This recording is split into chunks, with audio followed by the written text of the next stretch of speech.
Kenalin, namaku Yanes, aku cuma bisa dengar pakai satu telinga kiriku. Lalu aku mau cerita tentang penyesalanku membeli earphone yang modelan seperti ini. Dan ini cerita yang ngingetin kalian untuk bener-bener jaga telinga kalian, karena sekali kalian kehilangan kemampuan pendengaran itu tuh nggak bisa balik. Telinga kananku sama sekali nggak bisa dengar. Sebenarnya ini juga bukan masalah besar ya, karena telinga kiriku ini bener-bener normal. Cuman memang kadang-kadang kalau orangnya dari kanan, aku nggak bisa denger.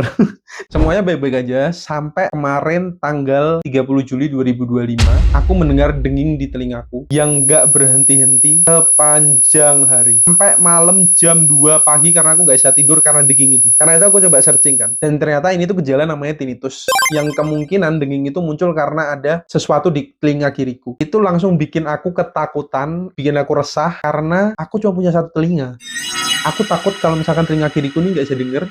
Langsung aku coba googling, dan itu ide yang buruk karena semua isi googlingku itu benar-benar mengerikan. Ada yang bilang ini gejala infeksi di telinga, ada yang bilang ini hearing loss, yang mana itu mimpi burukku banget. Aku nggak mau mengalami hearing loss di bagian kiriku, semoga seumur hidup, amin. Terus ada satu video yang bikin aku madek, yaitu videonya Zakti Films. Di situ dia bahas kalau sebenarnya rambut halus itu yang ada di dalam telinga itu bisa mati dan dia nggak bisa tumbuh lagi. Jadi sekali itu rusak, aku nggak bisa ngapa-ngapain. Itu benar-benar bikin aku takutan, apa jangan-jangan rambut halus di yang kiriku ada yang rusak terus bikin aku jadi kekurangan pendengaran, terus aku bisa jadi aku pokoknya takut banget. Karena aku tuh pengen jadi video editor, pengen jadi content creator, aku pengen berbagi cerita, dan kalau misalkan aku nggak bisa denger, ya itu semua nggak akan bisa terjadi. Terus aku ke dokter THT, aku jelasin semuanya ke dokterku, dan dia bilang ada kemungkinan telinga kiriku ini bekerja terlalu keras, yang mana dia ngasih sinyal atau ngasih peringatan dengan denging itu. Di situ aku langsung madek banget, karena selama ini memang aku sering menggunakan telinga kiriku dengan tidak baik. Aku pakai earphone dengan suara full di telinga kiri, aku nggak terlalu peduli dengan suara-suara keras, walaupun aku merasa sakit, dan aku merasa marah banget, aku merasa bodoh banget. Kenapa sih nggak ada yang ngingetin aku untuk jaga-jaga buat telingaku? Kenapa nggak ada yang ngingetin aku untuk jangan pakai earphone modelan gini? Terus besoknya aku ke audiolog, dan di situ aku dikasih tahu fakta pahit, tapi juga fakta yang melegakan. Fakta pahitnya adalah telinga kananku ini udah profound hearing loss, atau ya bisa dibilang tuli. Tapi yang kiri normal dan gak ada masalah. Dan itu jadi angin baru buatku kalau aku tuh masih dikasih kesempatan untuk menjaga telingaku.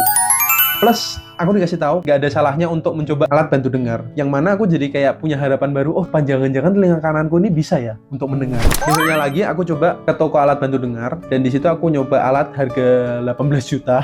Sayang sekali aku nggak begitu terbantu dengan alat itu, karena telinga kiriku ini masih sangat-sangat bagus. Pada saat aku pakai itu di kanan, suara yang terdengar itu cuma dari kiri, dan kanan ini cuma kayak geter-geter gitu. Singkat cerita, besoknya aku datang lagi dokterku untuk konsultasi, dan dia bilang kalau misalkan emang nggak membantu, lebih baik nggak usah dibeli, nggak apa-apa. Sekarang fokusnya adalah ke tinnitusku. Puji Tuhan sih, sebenarnya tinnitusku sudah jauh lebih membaik, karena aku tahu fakta ternyata kalau tinnitus itu nggak selalu ada penyakit di baliknya. Bisa aja memang itu disebabkan oleh stres. Dokterku bilang untuk yaudah habisin aja obatnya dan mulai belajar hidup dengan denging ini. Nah, dia juga nyaranin kalau misalkan mau terapi, ada namanya tinnitus retraining terapi. Ini tuh sebenarnya sangat-sangat berat. Bayangin kalian ada di tempat yang sepi, yang biasanya kalian bisa tenang di situ. Tapi sekarang aku nggak bisa nikmatin ketenangan, karena kalau tenang itu aku biasanya mendengar denging yang mengganggu. Cuma aku melihat pengalamanku ini dari sisi positifnya. Aku jadi belajar untuk menjaga telinga kiriku. Aku juga jadi belajar untuk bisa lebih tenang, tidak cepat stres. Karena memang stres dengan denging itu sangat-sangat berkorelasi. Dan juga dengingku ini tuh malah jadi pengingat buatku kalau oh mungkin aku kecapean. Dan yang terpenting juga, hey jangan gunakan suara yang keras-keras. Diriku sendiri ngasih alarm dengan denging itu. Jadi kurang lebih itu ceritaku hari ini. Aku cerita ini untuk ngingetin kalian untuk jangan jahat-jahat sama telinga sendiri. Kalau lagi di tempat yang berisik ya pakai earplug. Terus kalau pakai earphone jangan keras-keras. Intinya aku dari sini belajar banyak banget, dan aku bersyukur karena ini jadi pengingat yang keras banget buat aku.